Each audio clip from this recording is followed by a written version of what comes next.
Hey there, welcome back to the Dr. Jim Cares podcast. My name is Dr. Augustine, and today we're going to be talking about myths and misinformation out there regarding gut health, and I'm going to actually debunk 8 myths about gut health, and this is all going to be backed by science. So let's talk about myth number 1. Myth number 1 says that a gluten-free diet is the best for gut health.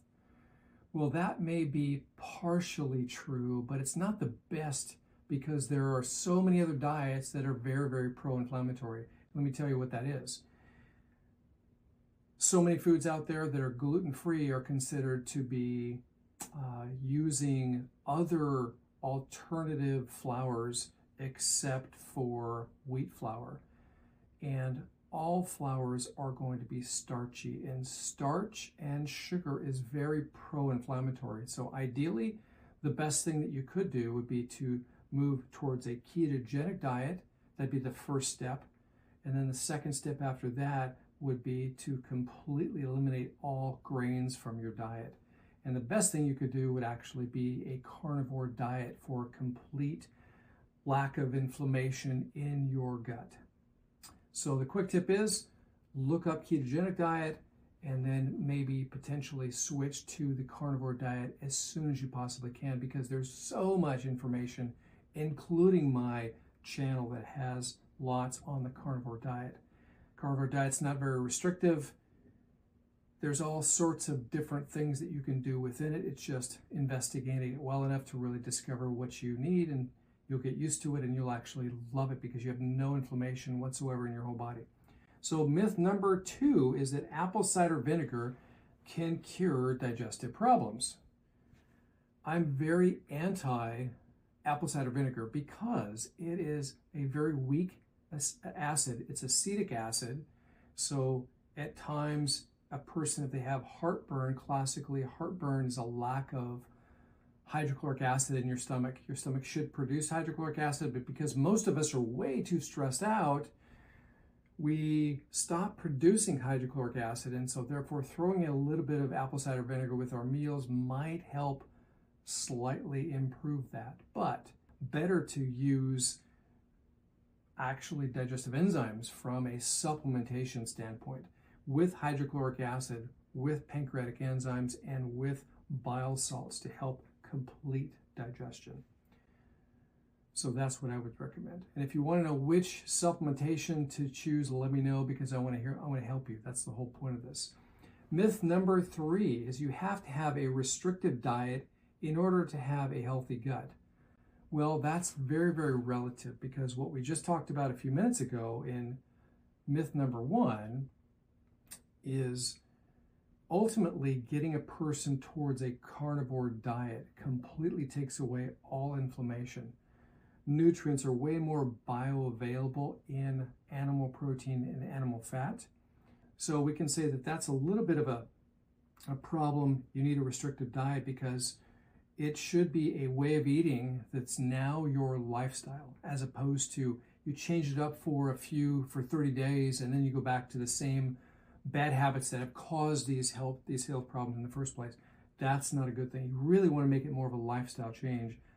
Carnivore diet's spectacular. I would definitely look into that. Myth number 4, taking a probiotic will fix all your gut health issues. Probiotics are certainly only a fraction of help as far as improvement. You need to get rid of, if you have dysbiosis, meaning bad bugs in your intestines, you need to get rid of those first. Here are some nutrients to take for that. It helps to heal and seal that gut lining.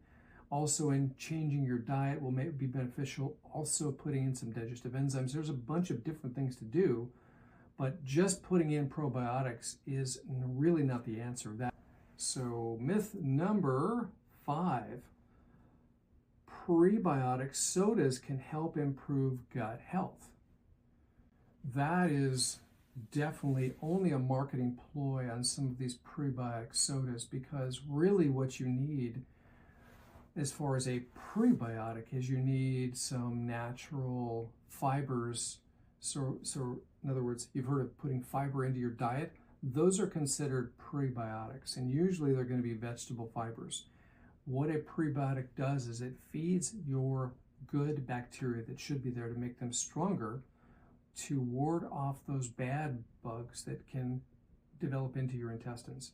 So a prebiotic soda, you're mostly going to take it for the taste because you love soda, the sweetness of a soda, as well as if it says prebiotics and something with a biotic on it, it sounds like it's going to be healthier. Doesn't mean it that whatsoever. It's only a sales pitch. So myth number 6, antibiotics won't affect your gut flora. Now that is a total farce. And anybody who is on antibiotics because it's a very important need, you have to be on it because you have a pneumonia that's going to kill you. Yes, you might need to take that step and take some probiotic for a short period of time. Antibiotics for a short period of time. But when you're taking them away from the antibiotic, you should be putting in good probiotic bacteria because antibiotics destroy everything. They destroy all of your gut flora and leave a black hole, a vacuum to where you'll actually start to develop bad bugs. Case in point, I've had many cases of really bad, like one of the most nasty bugs that you could develop into your gut is called C. diff or Clostridium difficile. It can actually kill you. We've had patients that have had bloody explosive diarrhea.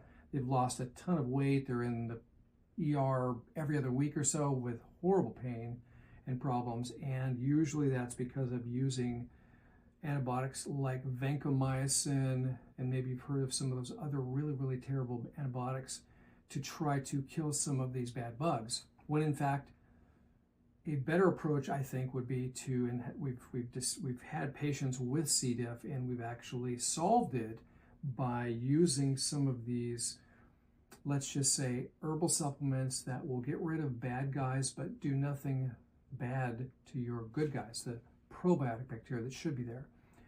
And that whole wide, more holistic process of really getting gut healing to occur works so much better. So if you're doing any antibiotics, you're going to be more prone to infection because it's going to knock down your immune system. Maybe you've heard this before, but 70% of your immune system's in your gut. And if you've done more than 5 rounds of antibiotics in your lifetime, you've done some permanent damage to your immune system because of the damage that's done in your digestive tract. Myth number 7. Myth number 7, it says, acne is a sign of gut health issues. Now that myth needs more explanation because it could be. There are probiotic bacteria, imbalances in probiotic bacteria that could affect your skin. But classically, acne, we like to say that a skin issue, acne, is a liver issue. Skin issue is a liver issue. So it could be a liver issue, it could be a sensitivity to a particular food, it could be an infection such as a fungal infection. There are other root causes behind these things, these conditions such as acne. So the best thing is to test and not guess. Test and not guess. You definitely want to find what's causing a problem instead of just treating the symptoms, so to speak. So acne could be a sign of gut health issues, but it doesn't necessarily mean that it is. So I would test and don't guess. Myth number 8, changing your diet doesn't affect gut health. This is what you'll hear from medical doctors because unfortunately in medicine they have no education whatsoever in nutrition. Your diet directly affects your gut health, and let me tell you how. The standard American diet, which the foundation of it is massive carbs, right? It's starch and grains. So starch and sugar, which is the sort of foundation of our American diet, feeds bad, nasty bugs in your gut, which is why once removing starch and sugar from your diet directly affects your gut health in a great way because you're now going to be starving these bad bugs that can be in your intestines. So it's really critical to take away starch and sugar from your diet to actually change and start to fix your gut health. So absolutely, diet does affect your gut health. With that, I would definitely encourage you to ask questions, please, from this video. I'd love to hear your feedback, and I would love to get a dialogue going, because my job here is to help you to improve your health, giving you what we're going to debunk some of these myths, as well as give you clear tips to improve your health that you can actually start at home. But if you need more help, you can definitely contact me. We have on my website is either drjamesaugustine.com or it's aheadtowellness.com. Either one, there is a free discovery consultation where you and I can chat for 15 minutes or so to see if you need other help. I can definitely steer you in the right direction, or we can take care of you if need be. So I hope this helps. I hope this was a good video for you. I'd love to hear your feedback and your comments, and we will talk with you soon. Have a great week.